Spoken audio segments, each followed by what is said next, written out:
로마서 1장 16절 17절 오늘 두 번째 말씀 시간입니다. 지난주에는 우리가 복음을 부끄러워하지 않는다, 이 말의 뜻이 무엇인지를 우리가 함께 나눴고요. 오늘은 구원이 무엇인가, 이 복음은 모든 믿는 사람에게 구원을 주시는 하나님의 능력이다, 이렇게 말씀하셨는데 과연 그러면 구원이 뭔가에 대한 말씀을 좀 나누려고 합니다. 저는 기계를 잘 못 다뤄요. 그래서 자동차에 무슨 문제가 있어도 그 자동차를 고쳐보려고 본네트를 열어봐야 아무 소용이 없습니다. 어디가 고장난 건지 어떻게 해야 고쳐지는지 모릅니다. 그런데 우리 정태환 집사님은 보면 기계를 참 잘 다루세요. 그래서 만약 우리 정태환 집사님이 관심만 있다면, 그리고 재료만 충분하다면 자동차 한 대 정도는 만들 수 있지 않을까 하는 생각이 들어요. 그런데 그 자동차에 관심을 갖는 사람이 그냥 또 우리 정태환 집사님 정도가 아니라, 예를 들어서 재력과 인력을 또는 시스템과 공장을 갖고 있는 삼성의 이건희 회장님이 자동차에 관심을 갖고 있다고 생각해 볼까요? 그러면 이분이 뭘 할 수 있죠? 그 관심으로 자동차, 그래서 삼성 르노 자동차가 나온 거 아닙니까? 그죠? SM3, SM5, 7 시리즈가 다 삼성에서 나온 거죠. 그런 식으로 만약 하나님께서 자동차에 관심이 많으셨으면 하나님은 무슨 일을 이루셨을까요? 감히 우리는 상상하기도 어려운 일들이 되겠죠. 그런데 하나님은 관심이 자동차에 있는 것은 아닙니다. 하나님의 관심은 어디에 있으시냐면 오로지 사람에게 있습니다. 사람들에게 하나님은 관심을 갖고 계세요. 특히 하나님은 사람들의 무엇에 관심이 있으시냐면 사람의 구원의 문제에 관심이 있으십니다. 우리가 삼성 자동차의 어떤 공장이나 시스템이나 프로그램이나 기획이나 운영에 대해서 제가 이 자리에서 뭐 한마디로 어떻게 다 설명할 수 있겠습니까? 알지도 못하고 말할 수도 없습니다. 그런데 우리가 하나님의 구원의 경륜과 섭리와 과정과 의미, 이런 것들을 우리가 어떻게 다 이해하고 말하고 설명할 수 있을까요? 그건 어불성설이지요. 그럼에도 불구하고 삼성자동차의 문제에 대해서는 우리는 먼산 불구경 하듯이 봐도 괜찮습니다. 그거하고 나하고 별 상관이 없죠. 그래서 몰라도 됩니다. 그러나 오늘 우리가 하나님의 구원과 그 경륜과 의미에 대해서 몰라서는 안 되겠습니다. 너무 중요하고, 왜 그렇죠? 삼성자동차의 문제는 우리하고 관계없을지 몰라도 그 하나님의 구원의 문제를 통해, 하나님의 구원의 역사를 통해 구원받는 사람이 누구예요? 저와 여러분들이에요. 그리고 그 구원의 삶을 살아가야 할 사람들이 바로 우리들입니다. 그렇기 때문에 우리는 하나님의 구원의 문제에 대해서, 하나님께서 구원하시는 그 역사와 섭리와 의미에 대해서 최대한 많이 알면 알수록 좋은 거예요. 반드시 우리가 관심을 갖고 살아가야 합니다. 오늘 본문을 통해서 오늘 저와 여러분이 이제 말씀을 나눌 내용이 이거예요. 구원이 뭐냐 하는 겁니다. 바울은 사람을 구원하는 능력이 복음이다, 이렇게 말합니다. 복음은 모든 믿는 사람을 구원하는 하나님의 능력이다, 이렇게 말씀하고 계시죠. 그렇기 때문에 바울은 복음을 들고 로마에까지 가서 복음을 전하여 줌으로써 그 사람들이 무엇을 받기를 원했다는 거예요? 구원받기를 원했다는 거예요. 그만큼 바울은 구원에 대해서 너무나 위대하게, 아주 막중하게 생각하고 있었던 거예요. 다른 어떤 것들보다 로마에 있는 사람들이 무엇을 얻는다든지 잘 살게 된다든지 뭐 어떻게 산다든지 하는 그 어떤 것보다 무엇보다 그들이 구원 얻기를 바랬다라는 겁니다. 구원이 그만큼 중요한 거니까요. 오늘 여러분이 교회를 오면서 여러 가지 다양한 관심과 문제를 안고 오셨을 거예요. 경제적인 것 또는 관계적인 것, 아니면 여러분 취미 생활이 어떠한가? 아니면 여러분들의 관심을 평소에 갖고 있었던 게 뭔가? 아니면 뭐 꼭 관심이 아니더라도 마음속에 저 사람 만나기 싫은데, 아니면 저 사람 때문에 내가 힘들어 하면서 그런 여러 가지 여러분들의 마음이 쓰이는 여러 가지 관심 사항들과 문제들을 가지고 오셨을 거라고 믿습니다. 그런데 이 시간 여러분에게 제가 확답하여 말씀드릴 수 있는 것은, 여러분들이 지금 갖고 계셨던 그 어떤 관심과 문제들보다 지금 여러분에게 말씀드리려고 하는 이 구원의 문제는 훨씬 더 막중하고 중요하고 긴급한 문제라는 겁니다. 여러분들이 대충 듣고 지나가서는 안 되는 것들이라는 거예요. 왜 그러냐면, 여러분, 사냥꾼에게 쫓기는 토끼가 있어요. 토끼의 마음속에 다양한 관심이 있을 수 있겠죠. 내 귀를 좀 접어가지고 사냥꾼이 안 보게 하면 안 되나? 내 눈은 왜 이렇게 빨간가? 앞다리는 짧아가지고 위로는 뛰는데 왜 산 아래로는 못 뛰어가는가? 저 오늘 밤에 도토리 까먹어야 되는데 도토리는 맛은 어떨까? 여러 가지 관심이 있을 수 있겠죠. 그러나 그 토끼에게 주어진 가장 중요한 문제는, 그 토끼가 관심을 갖고 있든 갖고 있지 않든 가장 중요한 문제는 뭐예요? 사냥꾼의 그 올무로부터 벗어나는 것이 토끼에게 가장 중요한 문제인 거죠. 그러니까 오늘 저와 여러분이 이 구원의 문제 외에 다른 어떤 것에 관심을 가질 수 있습니다. 구원의 문제 자체에 관심이 없을 수도 있어요. 그러나 분명한 것은, 오늘 저와 여러분 안에 이 구원의 문제가 해결되지 않으면 다른 여러분들이 갖고 있는 다양한 그런 모든 관심들도 아무런 의미가 없어지는 겁니다. 구원이 무엇보다 소중한 이유인 거예요. 특히 오늘날 이 세상 가운데 교회 안에서도 이 성경이 말하는 구원의 문제에 대해서 다양한 해석과 주장들이 난무합니다. 현대 교회는 이러한 구원에 관한 다양한 잡다한 해석들과 주장들로 뒤섞여 버리고 있어요. 그래서 성도님들이 뭐 페이스북이나 아니면 뭐 다른 여러 가지 뭐 인터넷 매체나 여러 가지 미디어들을 접속하면서 거기에서 얻어지는 구원에 관한 지식들을 여러분 얻게 되는데, 어떠한 것들은 사실상 성경이 말하는 것과 정반대되거나 전혀 관계없는 어떤 이론들도 얼마든지 있어요. 거기서 잘못된 지식을 얻었다가 낭패를 보는 수가 간혹이 아니라 꽤 많이 생기기도 합니다. 특히 요즘에는 심리학적으로 사람들이 스트레스를 많이 받고 사니까 스트레스 많은 세상에서 어떤 행복감을 누리게 되는 것, 그것을 구원이라고 말하는 사람들도 있어요. 또 긍정적인 사고방식을 통해 세상에서 성공하게 되는 것을 구원이라고 여기고 살아가게 만드는 사람들도 있습니다. 많은 수양과 노력, 기도와 경건 생활을 통해 어떤 경지에 다다르는 것, 누가 뭐라고 하든지 나는 화를 내지 않는 사람이야 라는 식의 나 스스로 생각하는 선함과 의로움에 이르려고 하는 그 모든 시도들을 하게 만드는 것, 이런 것들이 사실은 구원과는 사실 관계없는 일들이에요.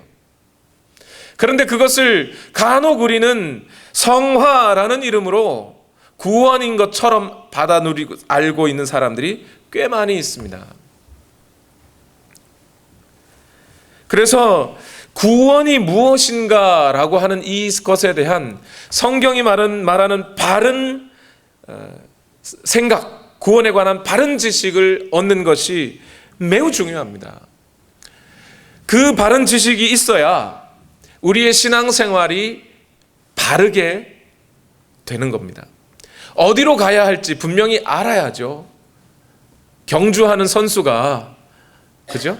목표 지점이 어딘지, 마라톤 목표 지점이 어딘지도 모르고 반대로 뛰어놓고 왜 나한테는 메달을 안 주냐고 하면 안 되는 거잖아요. 분명히 우리가 이 구원이라고 하는 것이 무엇인지 알아야 바른 신앙생활을 할 수가 있습니다. 예를 들어서 구원이라는 것을 마치 어떤 영적인 능력 많은 어떤 존재와 접신하는 것을 구원이라고 생각하는 사람들이 있다면 아마 그런 사람들은 무슨 노력을 할까요? 예배 같은 데 나와서 그냥 마치 신비스러운 마치 무당 굿하는 듯한 그런 이벤트들을 막 찾아서 다니게 될 겁니다. 선행을 많이 해야만 하나님이 나를 이쁘시게 봐주어 나에게 복을 더하실 거다라고 생각하는 사람들은 선행을 많이 격려할 겁니다. 목회자들도 많이 착한 일을 하라고 할 거예요. 그래서 조금이라도 착한 일을 하면 등 두들겨주면서 잘했다고 그렇게 할 겁니다. 그렇게 하는 것이 신앙생활 잘하는 거라고 알려줄 거예요. 그러나 여러분, 저는 분명히 믿기는 구원은 하나님의 능력입니다. 사람의 활동이 아니에요. 사람의 능력이 아니에요. 하나님의 능력입니다. 하나님의 능력이기 때문에 저는 목회를 하면서도 여러분에게 무슨 많은 선행을 강조하지 않습니다. 착한 일 많이 하십시오. 봉사활동 많이 하십시오. 나쁘다는 게 아닙니다. 그러나 그것을 했다고 더 칭찬해주고 잘했습니다, 잘했습니다 안 한다고요. 왜요? 그것을 통해 구원을 얻는다고 생각해서 정말 하나님이 주시려는 그 구원을 우리가 소홀하게 여기거나 멀리하게 될 수 있기 때문에 그래요. 요즘 제가 자주 듣던 이야기가 뭐냐면 김정호 목사는 강단에서 말씀을 들어보면 아주 정답을 이야기하는 것 같은데 사는 거 보면 그 사람은 또 다 별로야. 그런 얘기 간혹 듣습니다. 예, 무슨 말씀인지 압니다. 제가 목회를 하면서 하나님의 말씀을 어떻게든 가감 없이 하나님의 말씀이 의미하는 바가 무엇인지를 가능한 대로 정확하게 여러분에게 전달하려 하고 여러분들의 어떤 흥분이나 감정이나 기호에 맞추지 않으려고 하는 이유는 하나님의 구원은 그 말씀을 통해, 즉 복음을 통하여 오는 것이기 때문에 그런 겁니다. 만약 오늘 제가 그 하나님의 말씀을 조금이라도 바꾸어서 여러분들이 듣기 좋은 말씀으로 바꾸어내기 시작한다면 여러분은 여러분의 삶 안에서 죄가 무엇인지, 잘못이 무엇인지, 잘못된 지식이 무엇인지를 구분하지 못하게 됩니다. 내가 하고 있는 것이 잘하는 거라고만 생각하게 돼요. 그러는 동안에 나는 구원받을 필요도 없고 구원에 대한 기대감도 생기지 않게 됩니다. 그래서 하나님의 말씀을 가감없이 전하는 데 집중하려는 것입니다.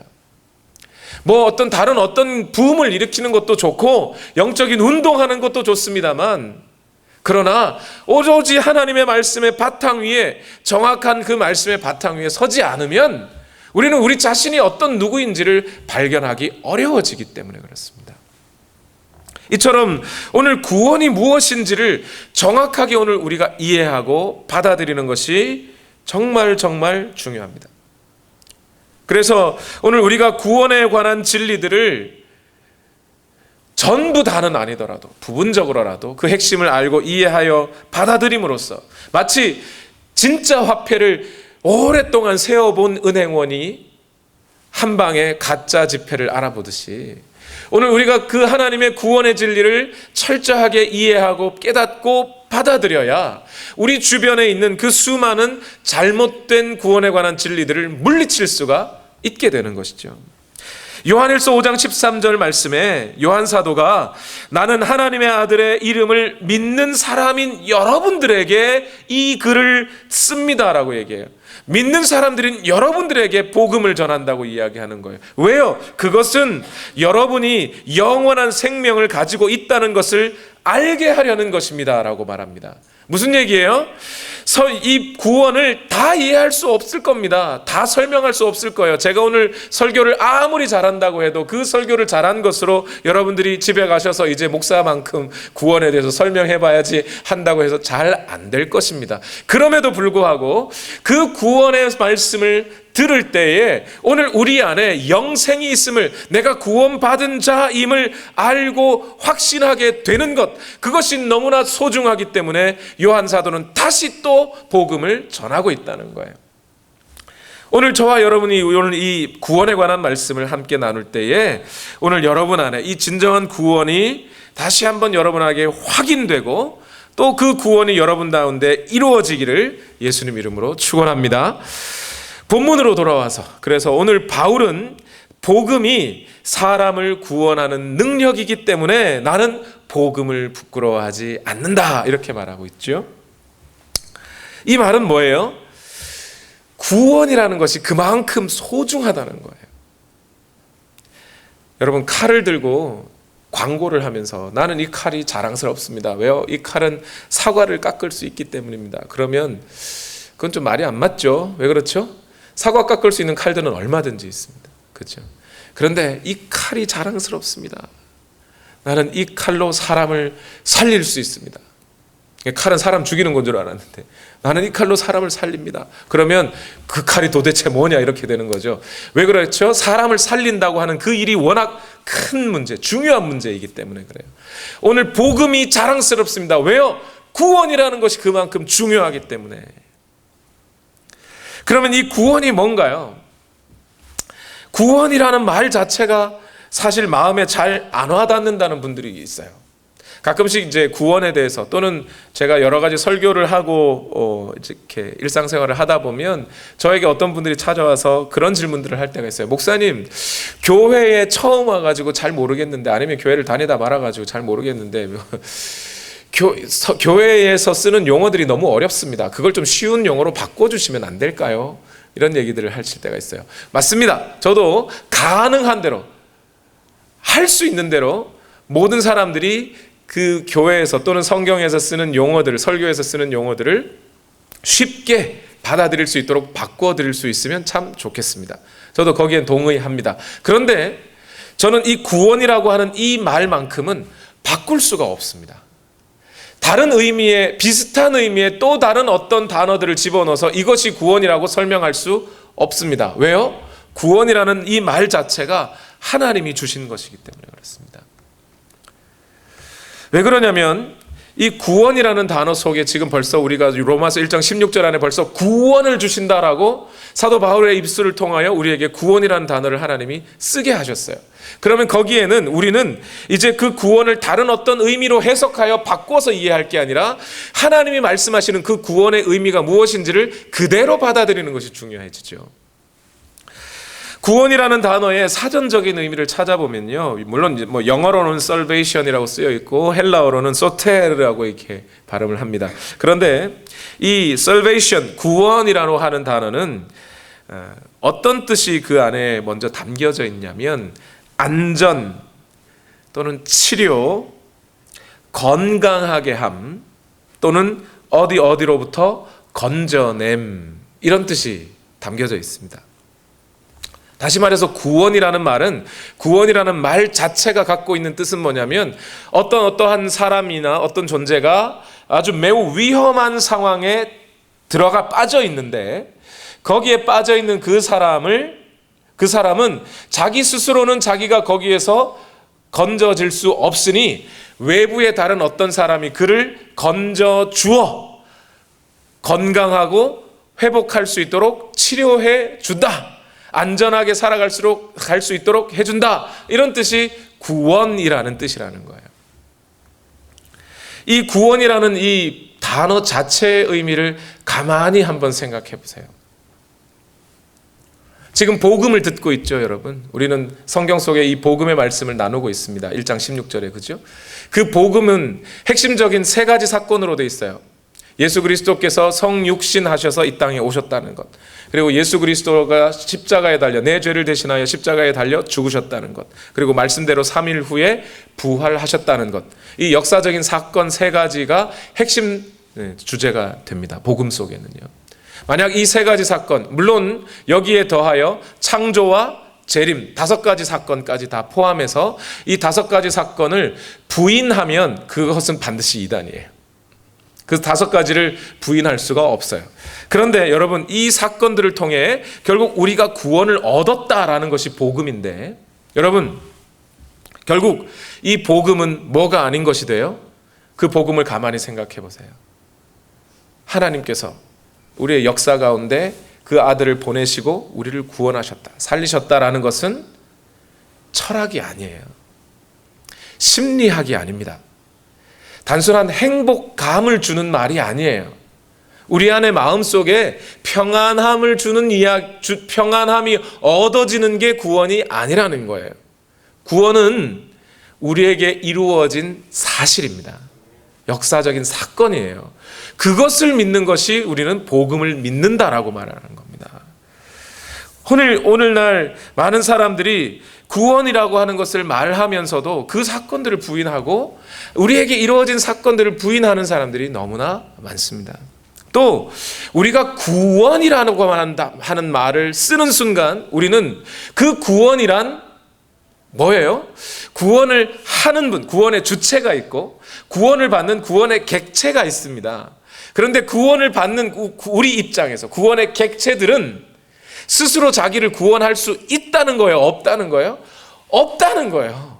우리의 그 어떤 무엇으로도 우리 자신을 구원할 수 없다는 것을 인정하는 말이 구원이라는 말 속에 이미 들어가 있는 거죠. 그래서 흔히 말하는 알미니안주의라고 하나요? 또는 인간의 행위를 강조하는 행위 구원론적인 사람들, 이렇게 착하게 살아야 하나님도 이뻐 봐주시지라고 하는 그런 어떤 행위 구원론적인 생각을 갖고 있는 분들은 이미 진리에서 멀어지고 있는 거예요. 구원이라는 말 자체가 벌써 우리는 우리 힘으로 뭔가 구원을 얻을 수 없다는 걸 전제하고 있다는 겁니다. 여러분, 그래서 오늘 우리가 구원을 얻는다, 구원을 받는다라고 말하는 것은 우리가 어느 매우 위험한 상황에 처해 있다라는 뜻을 담고 있다는 거죠. 성경은 우리가 어디에서 구원을 얻는다라고 말하냐면 죄로부터 구원을 얻는다고 말하고 있습니다. 죄에서 구원을 얻는 거예요. 성경 속에 우리가 어떤 구원을 생각할 때 그 구원은 죄에서부터 구원, 그 외에 다른 어떤 것도 아닙니다. 물론 우리는 이제 그 죄 때문에 찾아오는 모든 결과물들, 죽음과 또는 어떤 죄의 상태들, 이런 것들로부터 구원을 얻는 것이기도 하겠죠. 그런데 가장 근본적으로 결국 한 가지뿐입니다. 죄로부터 구원을 얻는 거예요. 이 구원의 의미를 정확하게 이해하기 위해서 우리는 어디로 찾아가 봐야 되냐면 가장 먼저 창세기 1장, 2장, 3장, 성경책 맨 앞에 나와 있는 이 세 장으로 찾아가 봐야 합니다. 거기서부터 우리의 죄의 문제를 다루고 있기 때문에 그래요.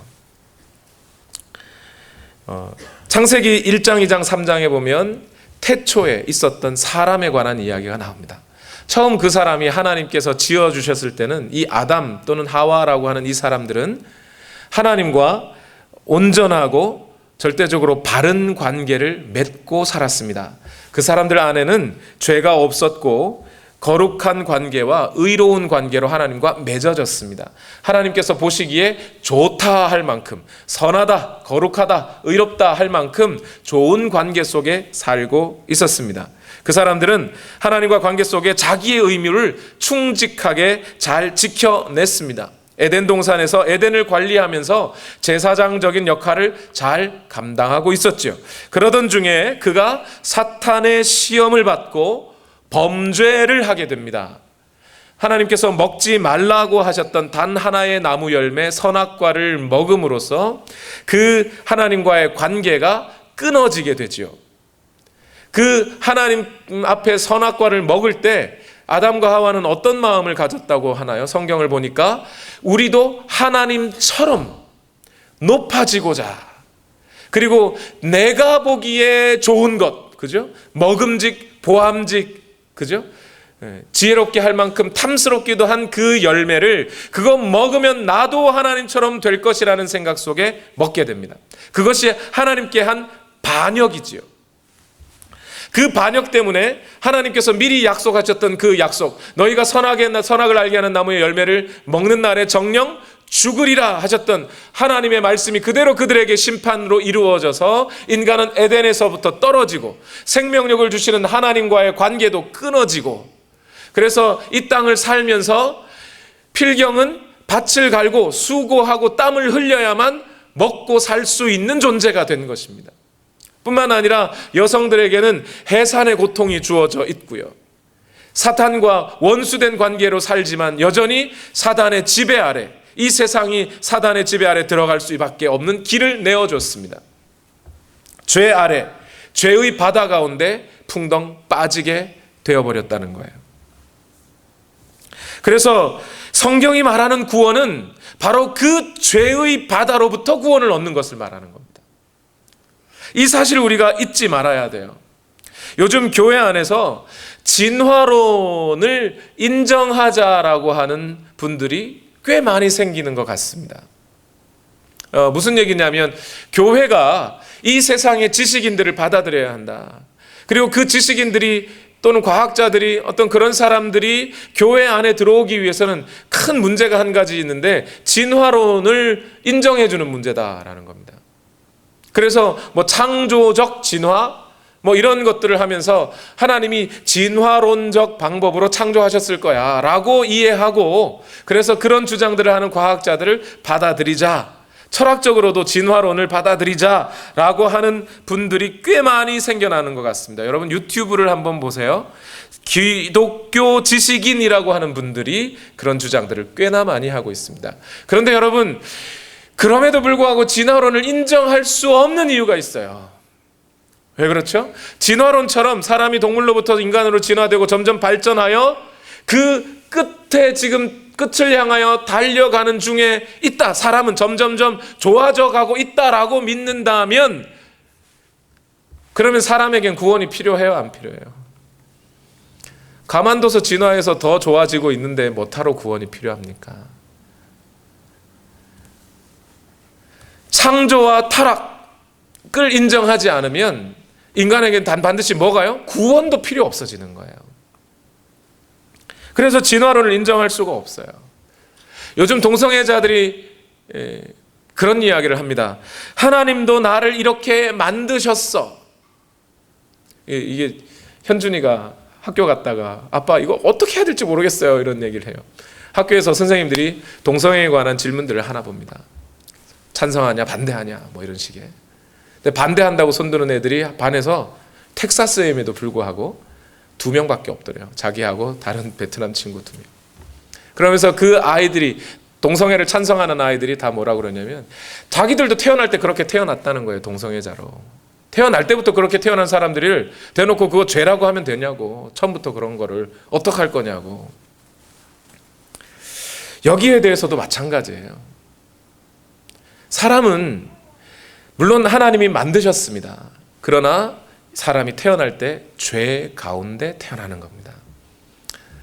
이런 거예요. 여러분, 제가 장염이 잘 걸려요. 어렸을 적에 지금은 수술해서 많이 괜찮아졌습니다. 근데 이제 결혼한 지 얼마 안 돼가지고 장염이 막 다시 돋아가지고 제가 결혼을 참 잘했어요. 부모님 밑에 있을 때는 안 고치다가 와이프랑 결혼하고 나서 와이프가 고생했습니다. 그래가지고 병원에 가서 이제 수술을 받았습니다. 근데 수술을 받는데 수술 다 끝나고 정신 딱 깨봤더니 의사가 제게 하는 말이 뭐냐면 환자분은 내장이 기형으로 생겼습니다. 그래요. 무슨 장 이름도 잘 모르겠어요. 뭐하고 뭐가 너무 가까이, 보통 사람들보다 훨씬 더 가까이 생겨서 그 사이에서 염증이 자주 생겼기 때문에 지금 맹장까지 다 끊어냈습니다. 그러더라고요. 여러분, 이게 무슨 얘기예요?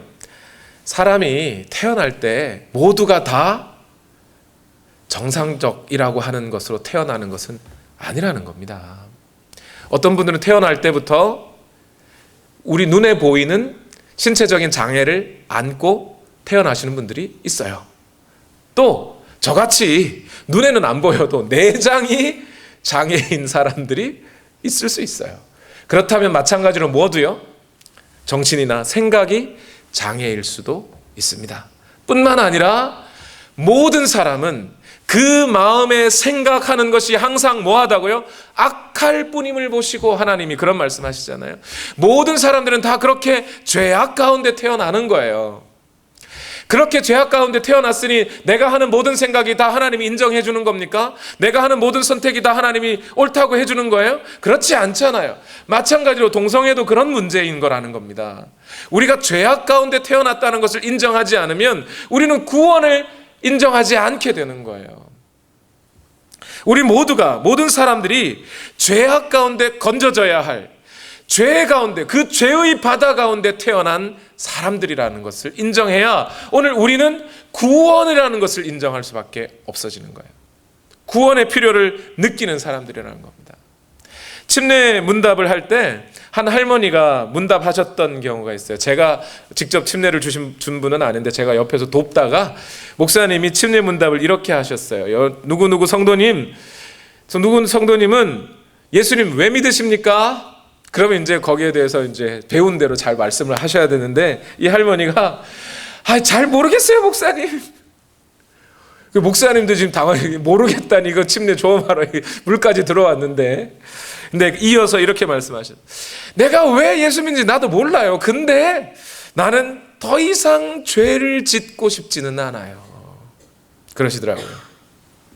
이 말이 100점짜리 대답은 아니더라도 한 7, 80점은 되는 거예요.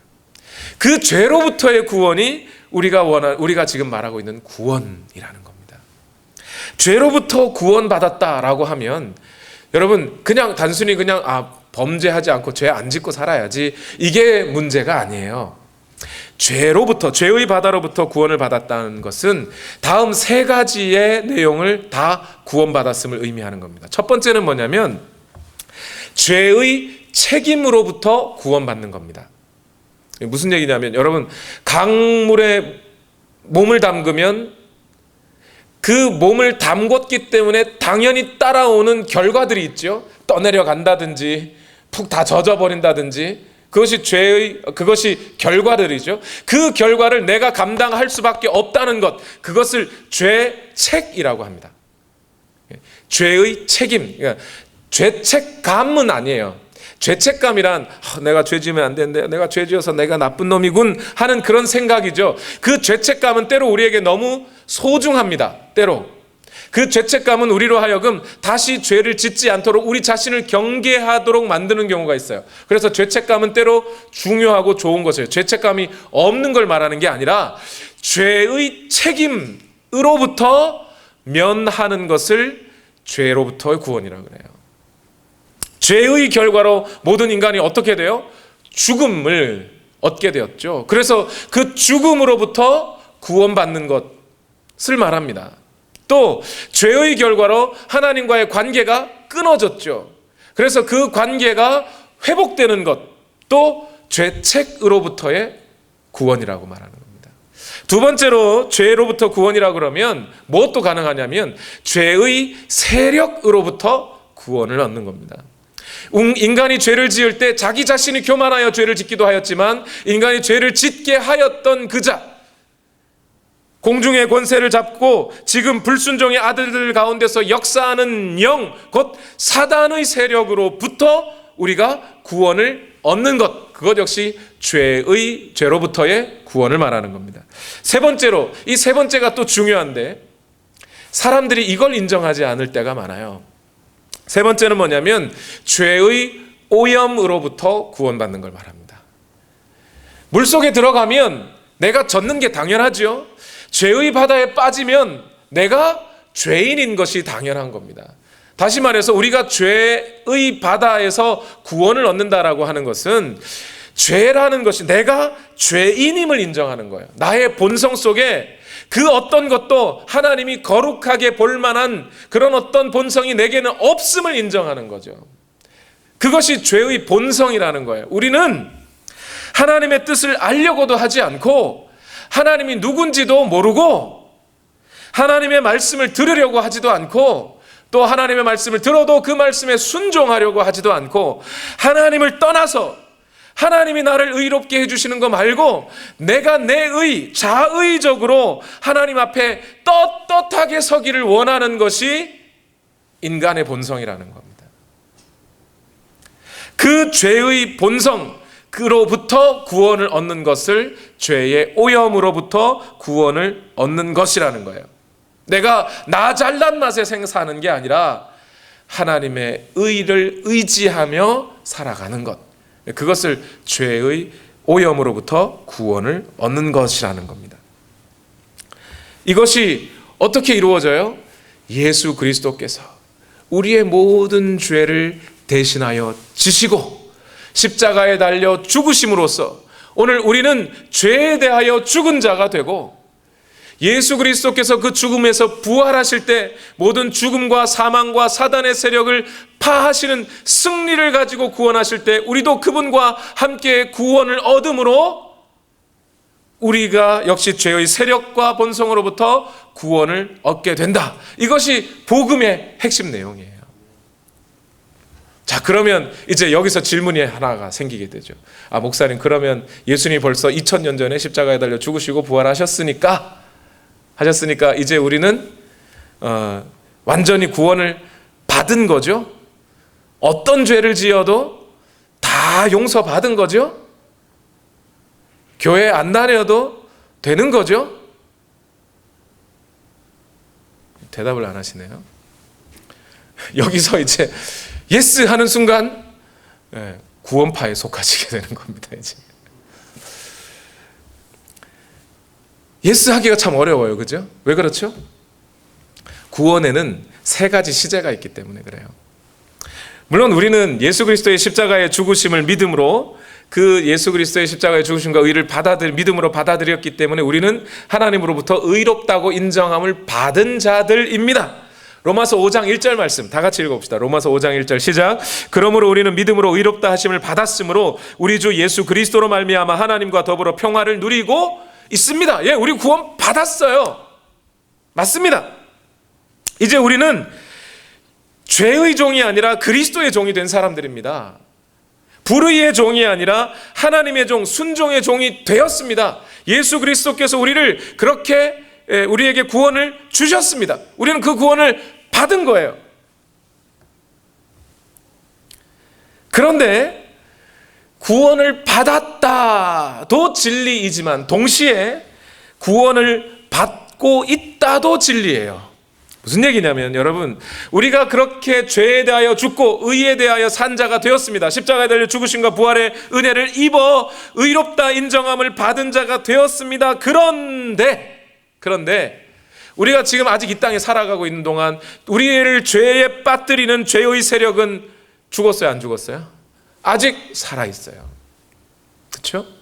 뿐만 아니라 우리가 분명히 죄에 대하여 죽은 자가 됐는데 우리 내면을 살펴보니 그 죄의 본성이 남아있어요, 안 남아있어요? 아직 남아있어요.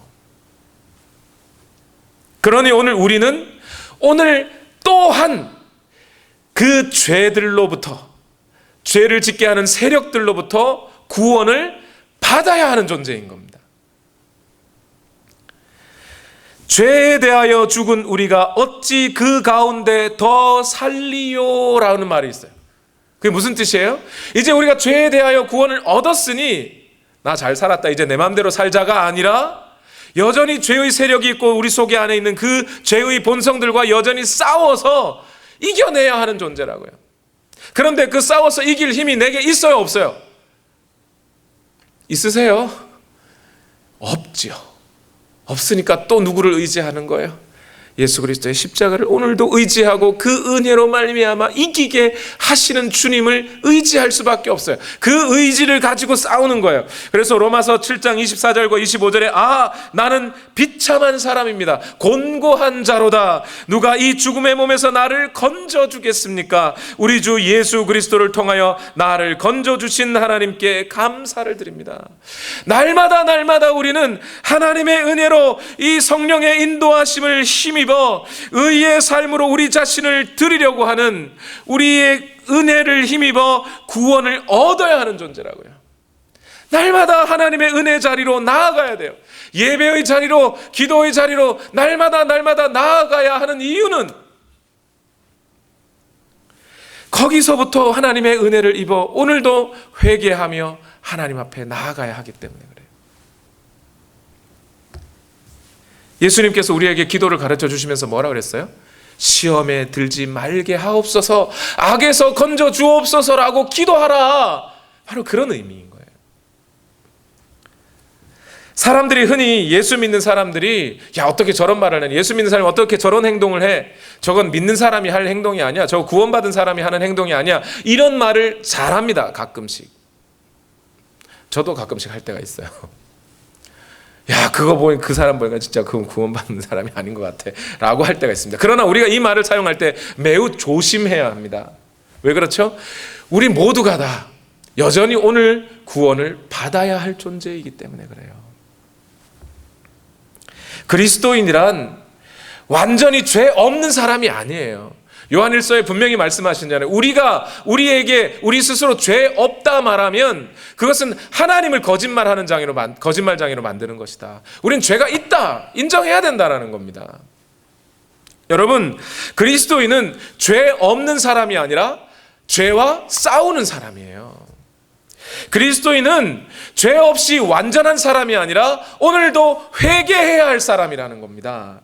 그리스도인은 죄에서 완전히 벗어났기 때문에 야, 쟤는 저렇게 죄 짓는 거 보니 그리스도인이 아니야 라고 하는 게 아니라 그가 죄 짓는 것을 보거든 그 죄 짓음을 보면서 사랑으로 기도해 주어야 할 사랑의 사람들이 그리스도인들인 거예요. 그래서 이제 여러분들에게 누군가가 와서 야, 넌 예수 믿는 사람이 그렇게 살면 돼? 라고 공격하면 여러분 뭐라고 대답하시면 돼요? 이제 맞아, 나 죄인이야. 그래서 예수 믿는 거야 하면 되는 겁니다. 이것을 강조해 주기 위해, 이 구원을 강조해 주기 위해 지금 바울은 로마서를 쓰고 있는 거예요. 세 번째로 죄라는 것은 죄에서 구원이라는 것은 구원을 받은 것이기도 하고 지금 받고 있는 것이기도 하지만 장차 받을 것이기도 한 겁니다.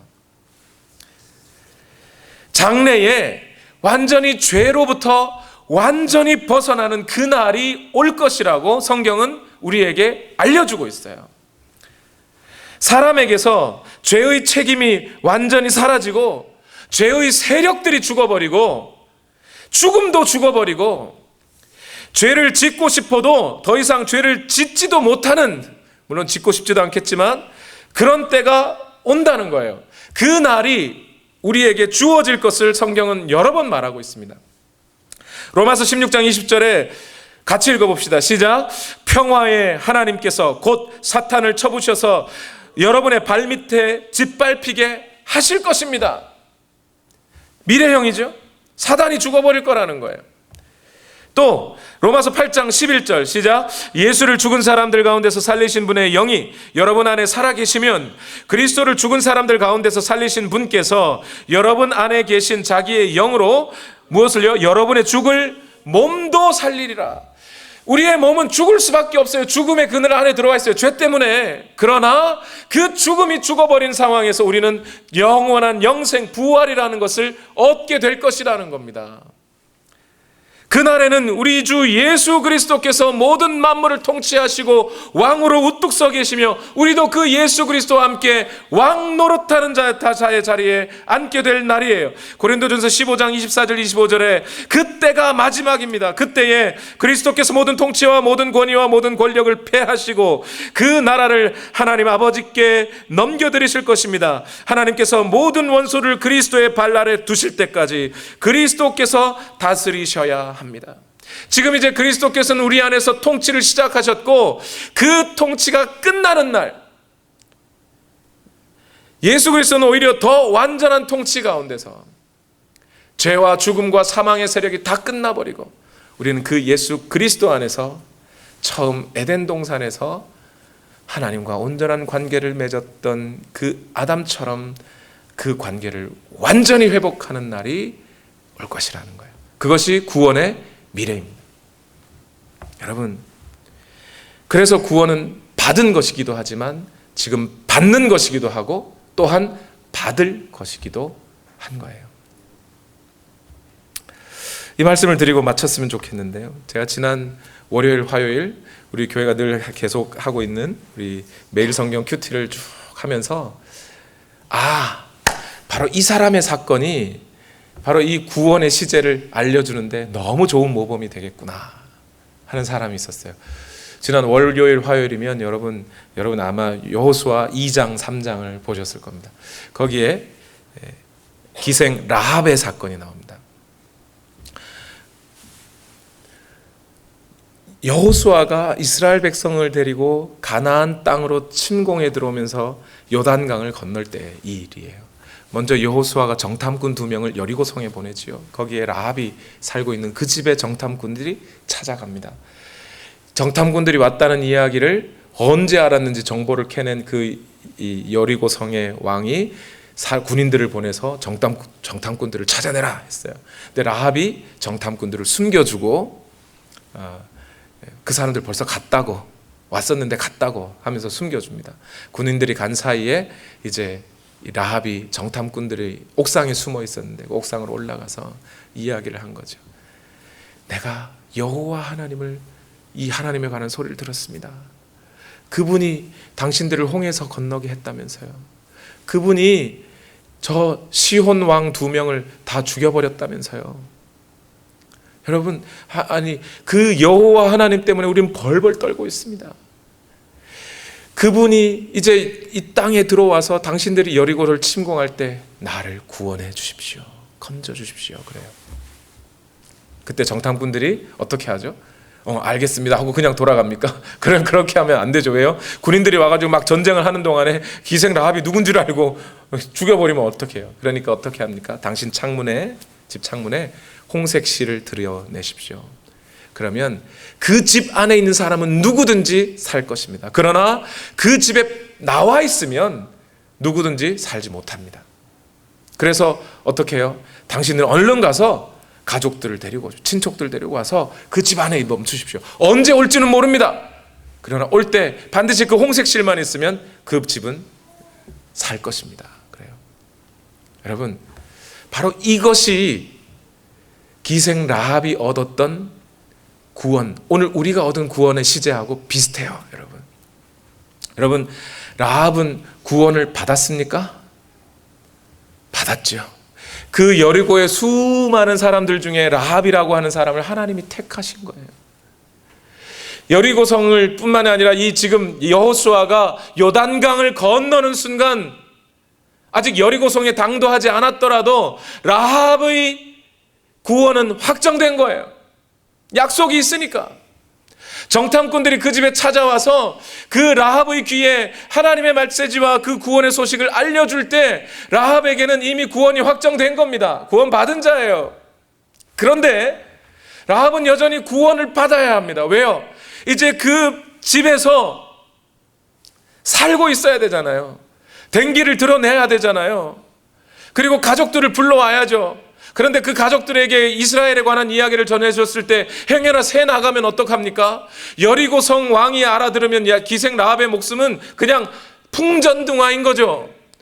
그러니 그 모든 상황 가운데 하나님이 오늘도 이 순간도 나를 살려주시지 않으면 안 되는 그런 상황 속에 라합이 들어간 거예요.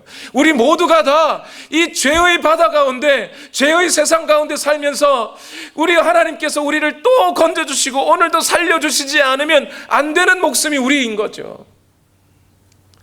물론 라합은 창녀의 일을 계속했을 겁니다.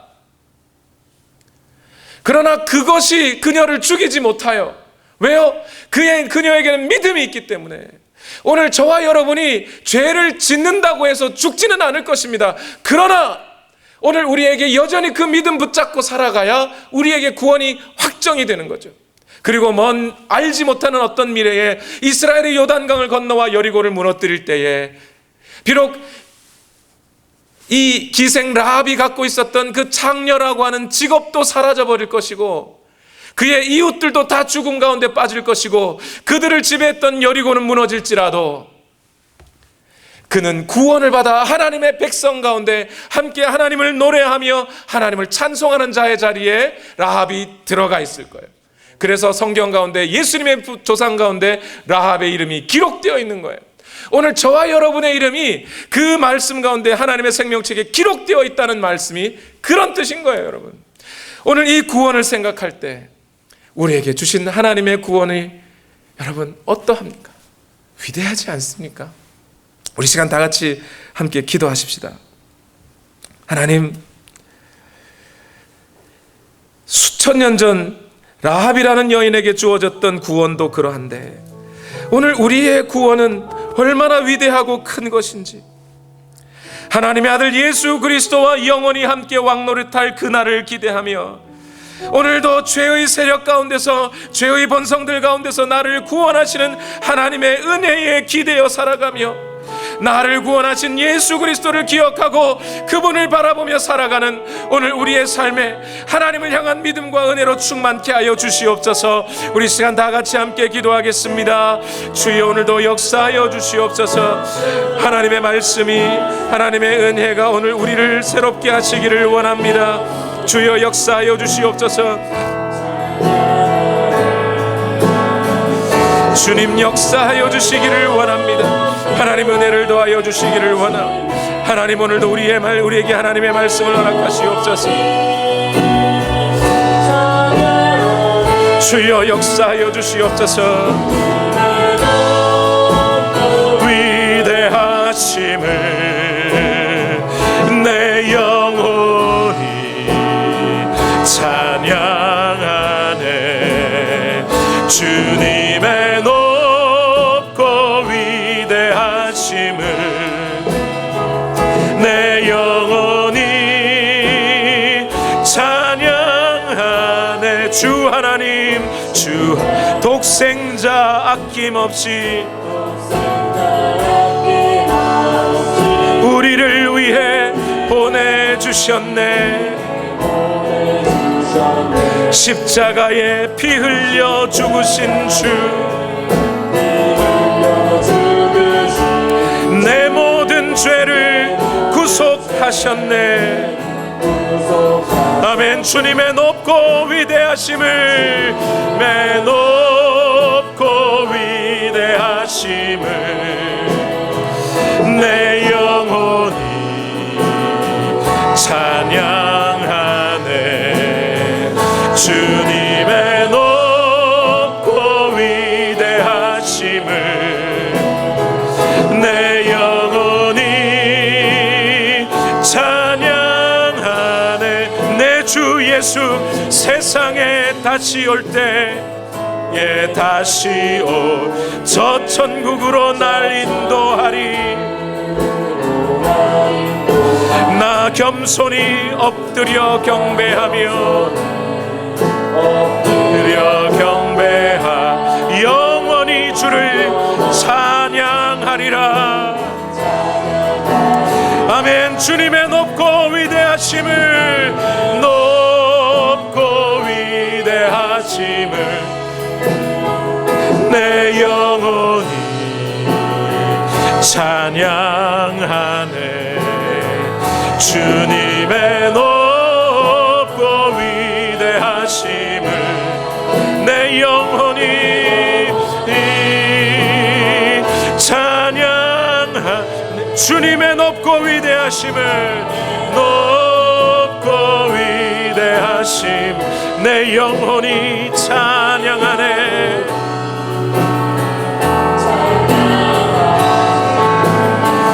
주님의 높고 위대하심을 내 영혼이 찬양하네.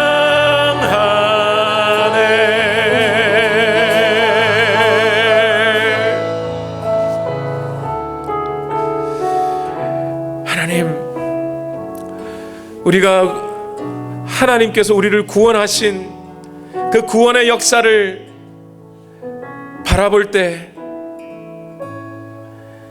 그 하나님의 사랑이 얼마나 큰지, 그 하나님의 능력이 얼마나 위대하신지, 그 하나님의 은혜가 얼마나 고귀한 것인지 우리가 차마 다 입으로 말할 수 없을 것 같습니다. 그러나 주님, 그러나 오늘도 여전히 우리는 그 하나님께서 우리를 구원하셨다는 믿음과 오늘도 나를 구원하실 것이라는 확신과 또한 장차 우리를 구원하실 것이라고 하는 그 소망 가운데 오늘을 살아갑니다.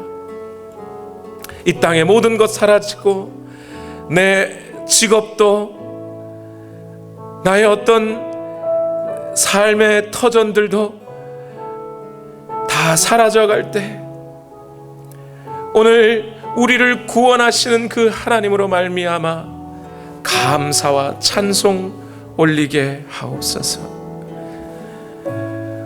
이 구원의 역사를 다시 한번 기억하며 그 구원을 부인하며 또는 그 구원에 거짓된 진리들을 섞어서 우리의 생각을 교란하는 그 어떤 이론들도 이 구원의 지식을 통하여 파하게 하시고 오직 그 복음으로 말미암아 승리를 거두는 우리 모든 하나님의 백성들 되게 하여 주시옵소서. 오늘 이 시간 또한 하나님 앞에 예물을 올려드립니다. 너희는 먼저 그의 나라와 그의 의를 구하라. 그리하면 이 모든 것을 너희에게 더할 것이라 약속하신 그 약속의 말씀대로 오늘 우리의 삶에, 우리의 일터와 가정과 우리의 삶의 영역들 가운데 하나님의 나라와 그 의가 임하기를 바라며 예물을 올려드리오니 이 모든 것이 너에게 더할 것이다 약속하신 그 약속의 말씀 또한 이루어지게 하옵소서. 예수님의 이름으로 기도하옵나이다. 아멘.